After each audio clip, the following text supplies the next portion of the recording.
আজিৰ সাজটোত ভাবিলোঁ অকণমান মাছ লৈ আহোঁ যিহেতু ঘৰত দুটা মানুহ আমি যদি আধা কেজি বস্তু আনো কমচে কম 2-3 দিন খাব লাগে তো তাৰ কাৰণে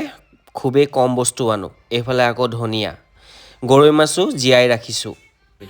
মাঘ বিহু সকলোলে শুভেচ্ছা থাকিল আপোনালোকে ভালকৈ বিহু পালন কৰক আৰু আমাকো খাবলৈ মাতিব সকলোৰে যা-যোগাৰ চলিছেনে নাই পিঠা পনা বনোৱা হ'ল নে নাই সকলোৱে মাতিব আকৌ বিহুৰ পিঠা খাই ইমানেই ভাল লাগে যেহেতু আমাৰ বনোৱা নাযায় সেইটো কাৰণে আপোনালোকে মাতিব আমি যাম এইফালে আকৌ বেটিয়ে একেবাৰে কাৰ্টুন চাই আছে তাই যে শুই উঠিছে মাকৰ বাহিৰে বাপেককো নালাগে মুঠতে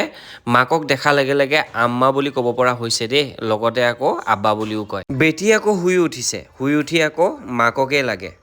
বেটিৰ আকৌ চাওঁতে চাওঁতে 14 মাহ পাৰেই হ'ল মই কেতিয়াও নিবিচাৰোঁ মোৰ ছোৱালীজনী ইমান জলদি ডাঙৰ হোৱাটো কাৰণ বাপেকৰ কাৰণে ছোৱালী সদায় সৰু হৈ থকাটোৱে বাপেকে কামনা কৰে গতিকেলে দোৱা কৰিব আপোনালোকৰ আগত ভিডিঅ' দিবলৈ নাপালে খুবেই মনটো বেয়া লাগি থাকে তো তাৰ কাৰণে আজি এটা বোলো ভিডিঅ' বনাই আপোনালোকৰ মাজলৈ এৰি দিওঁ বাকী ভিডিঅ'টো যদি অকণমান হ'লেও ভাল লাগিছে তেতিয়াহ'লে অলপ শ্বেয়াৰ কৰি দিব লাইক কৰি দিব যদি ইউটিউবত চাই আছে মোৰ ইউটিউব চেনেলটো ছাবস্ক্ৰাইব কৰি দিব অন্য ভিডিঅ'লৈ লগ পাম আজিলৈ বাই বাই